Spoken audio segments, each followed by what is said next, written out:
Is niks lekkerder saam met 'n bokkie as 'n guava nie. Maar ons gaan nou hierdie bokkie slag en dan gaan ons hom op die kolle sit net so, lekker spit. Hierdie polony gekoop met garlic by. My besigheidsdroom sal wees om 'n HiQ op Lockston oop te maak. Kolle is reg so.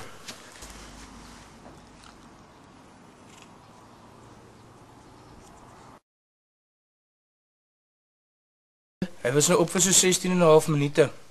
Varkie het refs opgebou. Hy's reg vir die maag. Niks soos 'n varkie wat refs opgebou het in die son nie.